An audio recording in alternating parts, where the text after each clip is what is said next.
Hi అండి, అందరికీ good morning. ఒక చిన్న మాట చెప్తున్నా, ఓన్లీ ఎగ్జాంపుల్. నేను ఎవరి గురించో అని కాదు, ఓన్లీ ఎగ్జాంపుల్. నాకు అట్లా అనిపించింది, నేను చెప్తున్నా. ఒకప్పుడు మన అమ్మ వాళ్ళు వాళ్ళ అమ్మ వాళ్ళ ఇంటికి వెళ్ళాలంటే వెళ్ళి ఒక వారం 10 రోజులు అట్లా ఉంటుండే అప్పట్లో. మళ్ళీ అక్క చెల్లెళ్ళ ప్రేమ, అన్నదమ్ముల ప్రేమ చాలా బాగుంటుండే. అక్క అయినా చెల్లైనా ఒకరింటికి ఒకరు వెళ్ళడము, అక్కడ ఒక 2-3 రోజులు ఉండడము అట్లా జరుగుతుండే. ఒకళ్ళ అమ్మోళ్ళ ఇంట్లో ఏదైనా ఫంక్షన్ అయిందంటే కూడా అందరు కలిసి వెళ్ళి ఒక వారం రోజులు అట్లా ఉంటే వాళ్ళకు ఎంజాయ్, వీళ్ళకు ఎంజాయ్, వీళ్ళ పిల్లలకు కూడా ఎంజాయ్ ఉంటుంది కదా. పోయి అక్కడ ఫుల్ ఎంజాయ్ చేసేవాళ్ళు అమ్మ వాళ్ళందరూ అప్పట్లో. కానీ ఇప్పుడున్న సిచ్యువేషన్ ఎట్లుందంటే పోయినామా వచ్చినామా అన్నట్టు. వాళ్ళ ప్రేమలు మనకు రావు.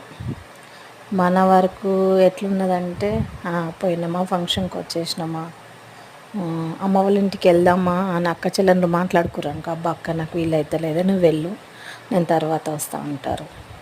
లేదంటే అమ్మనే పిలిపించుకుంటారు. అమ్మ, మా ఆయన, మా పిల్లలు ఎట్లనే, నువ్వే మా ఇంటికి రాయి ఒక 2 రోజులు అంటారు. మరి అప్పట్లో మనల్ని వదిలేసి వాళ్ళు ఎట్లా పోతుండే కదా.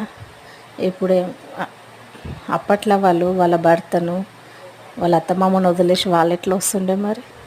ఇప్పుడేమో మనం వెళ్ళాలంటే అమ్మో నా భర్త, నా పిల్లలని మనం అంటాం. అవునా కదా? నేను నిజం చెప్తున్నానా అబద్ధం చెప్తున్నానా చెప్పండి. వాళ్ళ కాలంలోనే మంచిగా ఉంటుండే. ఇప్పుడు మాత్రం అక్క చెల్లెలు లేదు, ఒక అన్న తమ్ముడు లేదు, ఏ ప్రేమ లేదు ఇప్పుడు మొత్తం ఉండాల్సింది ఏంటి? డబ్బు డబ్బు డబ్బు, అంతేనా? అందరు డబ్బు వెంబటనే పడ్డారు. ప్రేమలు అయితే అస్సలు లేవు, అస్సలు లేవు ప్రేమలు అయితే. అసలు ఎందుకో అర్థమవుతలేదు. మరి ఇప్పుడు ఖర్చులు కూడా అట్లా ఉన్నాయి కదా, ప్రైవేట్ స్కూల్, ఇంటి కిరాయిలు, అవే సరిపోతుంది సంసారం మొత్తం కదా. మన పిల్లలకి వచ్చే వరకు అది కూడా ఉండదు.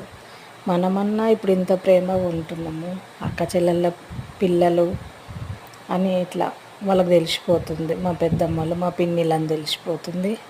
కానీ వాళ్ళ వరకు వచ్చే వరకు అది కూడా ఉండదు. ఎందుకంటే వాళ్ళకి అది ఆ మాత్రం కూడా వీలు కాదు. మనం ఇట్లన్నా కలుసుకుంటున్నాం కానీ వాళ్ళకి అట్లా కూడా వీలు కాదు.